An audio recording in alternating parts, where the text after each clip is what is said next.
honest, actually makes me slightly more uncomfortable because it's kind of like talking about politics and religion. I mean, there aren't 50 ways to click a button, but there are a lot of different ways to approach teaching, and the way that we think about teaching and quality really has a lot to do with the way that we were taught, with our observations, our studying, things like that. So anyway, I am saying that as a disclaimer to say that I'm not going to be espousing any one particular approach, and you're welcome to look and think differently than what I might present. As you have opportunities to ask questions, you're welcome to call me out on something if you want. I'm just going to give you my best interpretation of the things that I've seen through experience here at Utah State University. We run a very large online, a relatively large online course program. We have about 400 online courses, and then we have a pretty significant broadcast program as well. And so we broadcast out about 300 or so courses a semester over an interactive video conferencing system. And then we also have, our standard range of face-to-face classes that also get on and use the learning management system quite a bit. So in 5 years of working here at the Faculty Assistance Center for Teaching, I have to say that I'm still surprised sometimes to turn around and see a new approach to something that I think works and looks good. But there are some principles that I think I've found that I think are pretty consistent, and I'm going to be trying to focus a bit on those today. And I'm going to be speaking to you, I realize that you're probably not all teachers. I'm going to be speaking to you as if you are, as if you have just been assigned to teach an online course, and basically take the approach that you're a faculty member who's come into my office, whose department head has just asked you to teach a fully online course, or to put your course content online, maybe to make a face-to-face course hybrid or something. And so now you're looking at taking content that you may have taught face-to-face for a time, for who knows how many years, and now you're going to be going online with it. And so the questions that I often get are, okay, well, what do I do to get started? What's unique about going online? Do you have examples you can show me of best practices? What do students tend to like? What's going to get me good evaluation scores? There's a lot of ambiguity about going online, I think, when it comes to teaching, and especially the first couple of semesters. I mean, really, the first couple of semesters, you're just trying to get a feel for it. You're trying to work out the kinks. You're trying to survive, really. And so I'm going to try to show you some examples of some courses that I think exemplify good principles. Every course exemplifies some principles really well. Few courses exemplify all principles exceptionally, but there are some that do. And so I'm just going to try to give you some examples here of some of the great courses that we have at Utah State. Okay, so just to clear out since we're going to be talking about 5 smart things, let's talk about 5 common misconceptions. And I do see in the chat, what about those of us who have been online for years and are migrating to Canvas? Yes.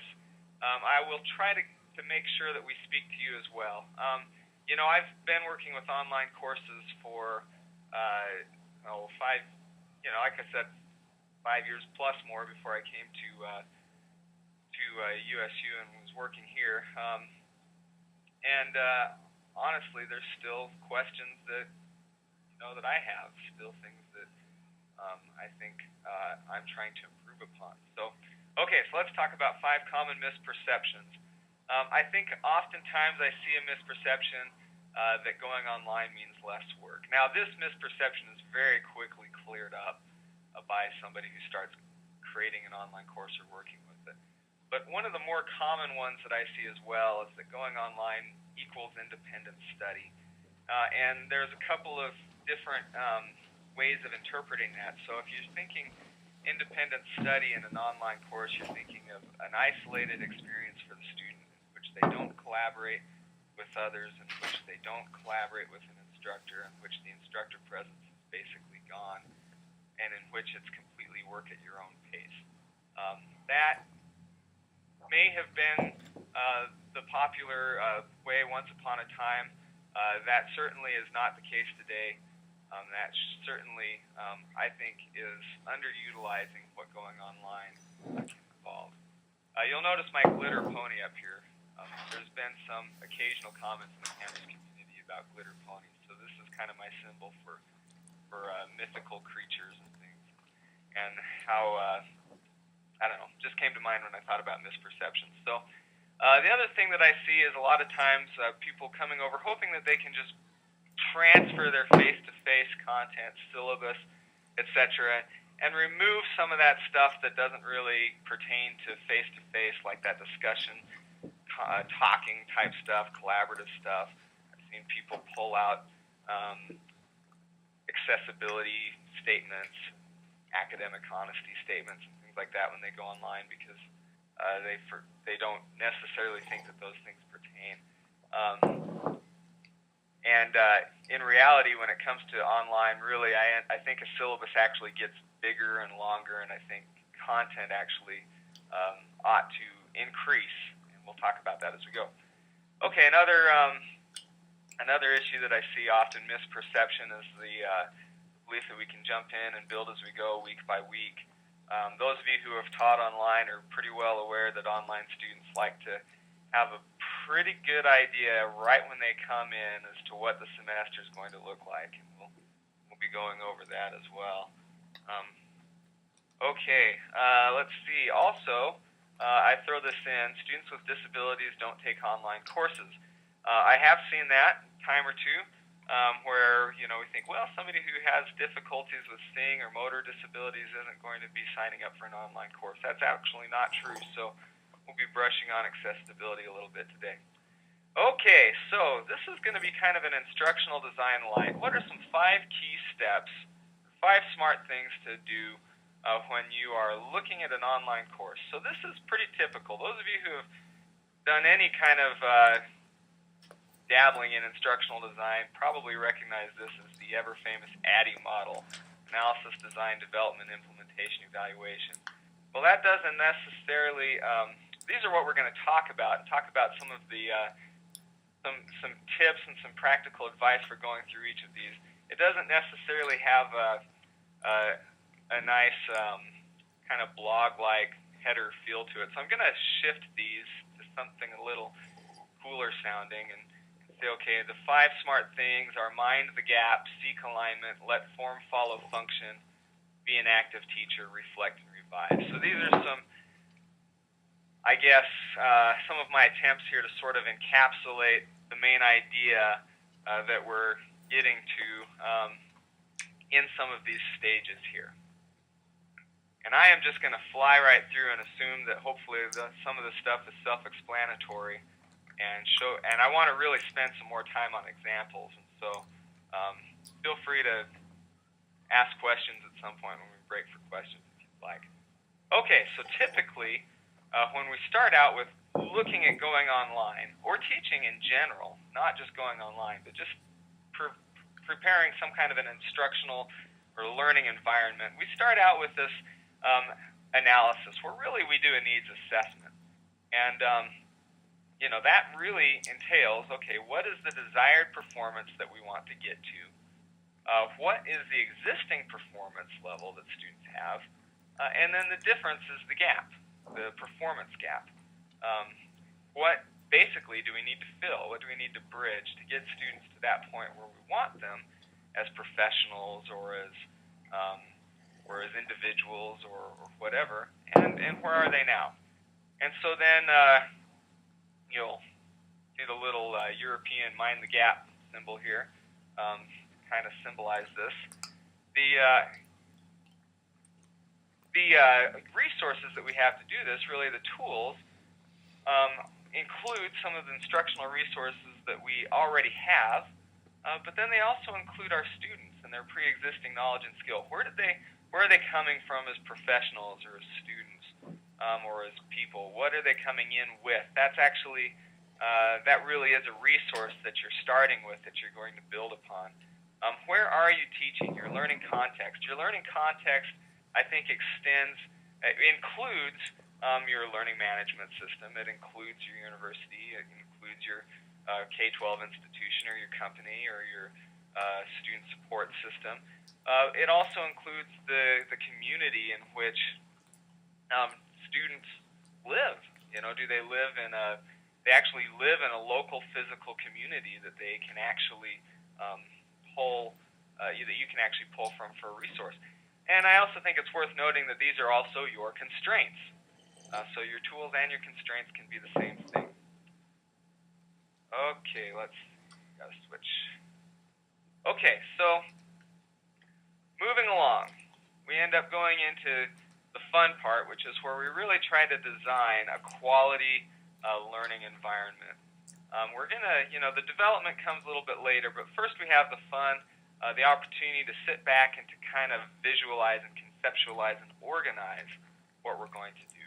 And so a colleague of mine here, George Jekyll, has spent a lot of time trying to put together sort of a very simple explanatory model that works well for our environment here, which is a university institution, faculty support center.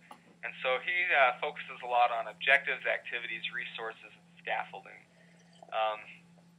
And then basically I have this representation here of needing to bring them all into alignment, because that's really what design is. Okay, identifying what your objectives are, what activities are going to meet those objectives, what resources are available to be able to support the activities and the objectives, and how are you going to scaffold your students through the experience. So breaking it down, here's some very basic common prescriptions here. Let's talk a little bit about objectives, and now I'm going to go ahead and start switching to some examples here. We've talked, when we first made the switch to Canvas, we saw this as an opportunity here at Utah State to take a look at all of our fully online courses, at least the 400 that we were migrating, and take a look at them and run them through a quality standards rubric. And a key component of that rubric was looking at objectives. And as we evaluated courses and sat down with faculty to say, okay, this is how your course is structured now. This is where we see some areas for improvement. Here's where it's doing well. I had a lot of good conversations with faculty about objectives, and it's one of those areas where we like to talk about objectives a lot, and we like to consider objectives as being important, but then when it comes down to, faculty on the ground teaching, a lot of times they come back and they say, well, really, what's the big deal about putting your objectives in a syllabus or about listing your objectives? I don't think anybody will argue that objectives are very important from a design standpoint. From a design standpoint, you start with objectives that are going to help you to be able to know when you've accomplished your instructional goals, what this course is all about.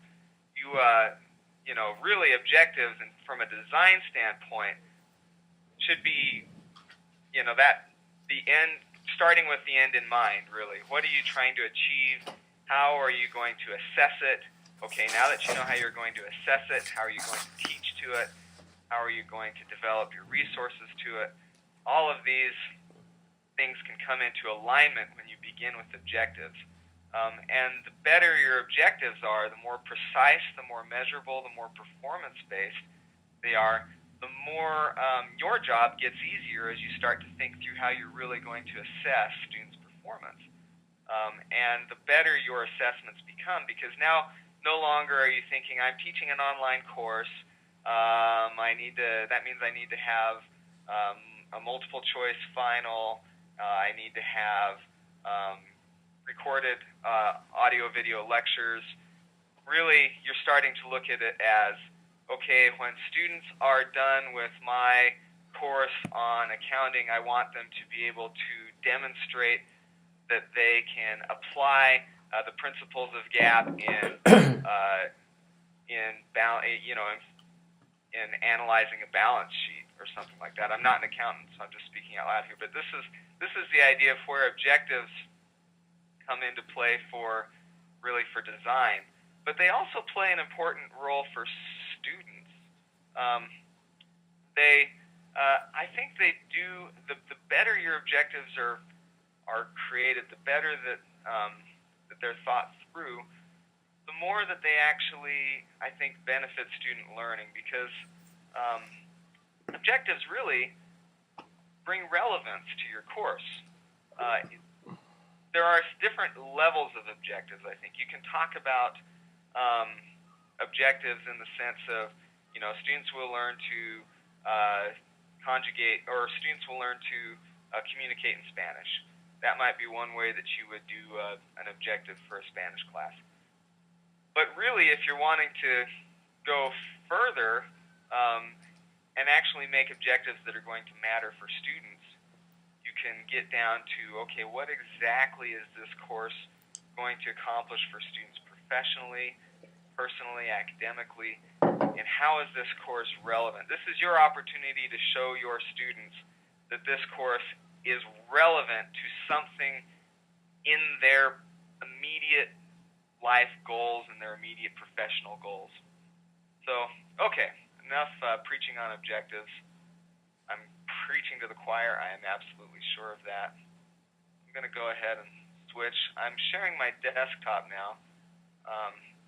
Don't know if you're all seeing that. Okay, let's see. So, I'm going to go ahead, and this is one course that we have in Canvas that I think does a very nice job with objectives, and it's also very cleanly organized. This is Ann Diekema, who's one of our instructional technology professors and also is one of our online teaching fellows. And she's just done a very good job, I think, of presenting information, and her course objectives are just beautiful. So I'm going to come over here and click on her course objectives list. She puts them right out there in the open and really makes them very specific. After this course, you'll be able to conduct a reference, locate and share information, teach students how to search for information, on and on and on. So, and then as you go into the various parts of this course, I'm going to step back. I'm going to go to this week, which I love the way she does this. She always has a link for this week for students, so they just go, pow, straight to this week's activities. This is just fantastic. And then they have last week and next, and she has these embedded in modules, and just uses these excellent representative images. Just love the way that this course is structured. But up here at the top, she starts it out with objectives and the objectives that are going to be met. And then she also does a great job here of meeting some other instructional sort of recommendations, starting with a background, kind of reminding students of things that they've learned previously, activating their prior knowledge, all of that, looking ahead, homework for this week. This is just, I think, a great example of alignment and of objectives really driving the course design. There's another course here I'm going to switch to. This is an economics course. This professor did a very good job on our evaluation with objectives, and he came in and did a good job with are we coming through okay here? Let's see. Okay. Chat saying people were seeing green screens, others are fine.